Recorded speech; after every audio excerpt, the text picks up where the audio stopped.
سعودی عرب کا ایک گاؤں لینا، جہاں پر حضرت سلیمان علیہ السلام کے لشکر کے لیے جنات کے کھودے ہوئے 300 کنویں بھی موجود ہیں۔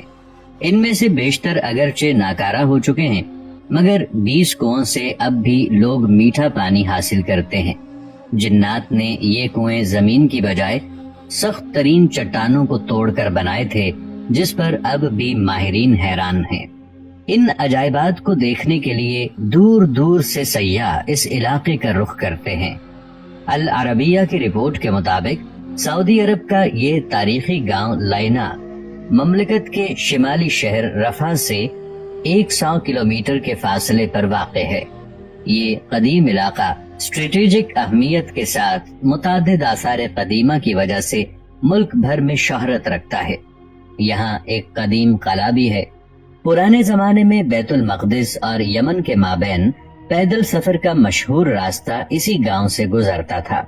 عدن سے عراق جانے والی مکہ زبیدہ کی بنائی ہوئی مشہور سڑک درب زبیدہ بھی یہاں سے ہو کر جاتی تھی۔ اب بھی سیر و تفریح کے شائقین بڑی تعداد میں اس علاقے کا رخ کرتے ہیں۔ سعودی محقق حمد الجاسر کا کہنا ہے کہ اس قدیم گاؤں میں حضرت سلیمان علیہ السلام کا لشکر بھی اترا تھا۔ سلیمان علیہ السلام جب اپنا لشکر لے کر یمن جا رہے تھے تو یہاں ٹھہرے تھے۔ اس بے آب و گیا علاقے میں لشکر کو پانی کی ضرورت پڑی تو حضرت سلیمان علیہ السلام نے جنات کو حکم دیا کہ وہ ہنگامی طور پر کنویں کھودیں، تو جنات نے چٹانوں پر مشتمل سخت ترین زمین میں 300 کنویں کھود دیے تھے۔ یہ انتہائی گہرے کنویں اب بھی اصلی حالت میں موجود ہیں، جنہیں زمین پر اب بھی اپنا وجود رکھنے والا معجزہ قرار دیا جاتا ہے۔ جنات نے چٹانوں کو کاٹنے کے لیے ڈرل مشین کی طرح کوئی آلہ استعمال کیا تھا، جس کے نشانات اب بھی کنووں کے چاروں اطراف واضح طور پر دیکھے جا سکتے ہیں۔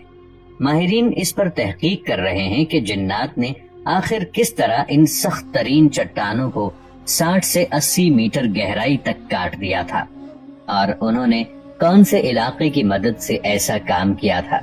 اگرچہ ان 300 میں سے اس وقت صرف 20 کنویں ہی کارآمد رہ گئے ہیں، تاہم سارے کنووں کے نشانات اب بھی یہاں موجود ہیں۔ ان کنووں کو دیکھنے والا ہر شخص حیرت زدہ ہو کر رہ جاتا ہے۔ تاریخی روایات کے مطابق جب حضرت سلیمان علیہ السلام اپنے لاؤ لشکر سمیت یمن جا رہے تھے تو وہ یہاں دوپہر کے کھانے کے لیے اترے تھے۔ لشکر میں جنات کی فوج بھی شامل تھی۔ جب لوگ پیاسے ہوئے تو حضرت سلیمان علیہ السلام نے جنات کی فوج کے کمانڈر سبتر کی طرف دیکھا تو وہ ہنس رہا تھا۔ حضرت سلیمان علیہ السلام نے اس سے ہنسنے کی وجہ پوچھی تو اس نے کہا کہ آپ لوگ پیاس سے تڑپ رہے ہیں، مگر میٹھا پانی آپ کے قدموں کے نیچے ہی ہے۔ حضرت سلیمان علیہ السلام نے سبتر کو پانی نکالنے کا حکم دیا تو تھوڑی دیر میں اس نے اپنی فوج کی مدد سے 300 کنویں کھود دیے اور سیدنا سلیمان علیہ السلام کا پورا لشکر سیراب ہو گیا۔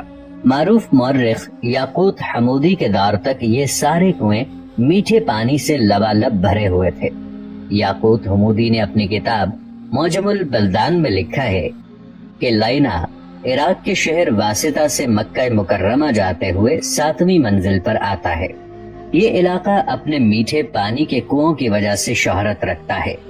ان کنووں کی وجہ سے یہ علاقہ بعد میں ایک تجارتی مرکز بن گیا، جہاں عراق اور عرب کے تاجر منڈیاں لگاتے۔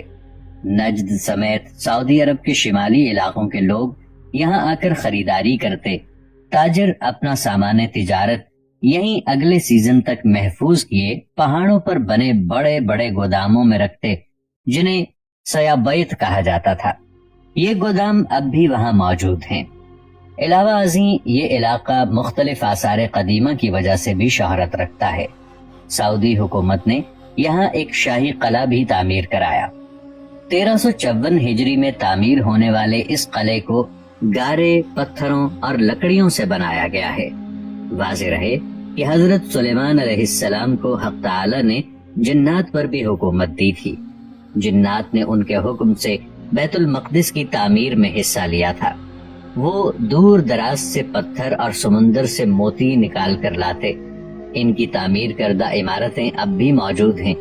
اس کے علاوہ بھی حضرت سلیمان علیہ السلام جنات سے بہت کام لیتے تھے، جس کا ذکر قرآن کریم میں واضح طور پر کیا گیا ہے۔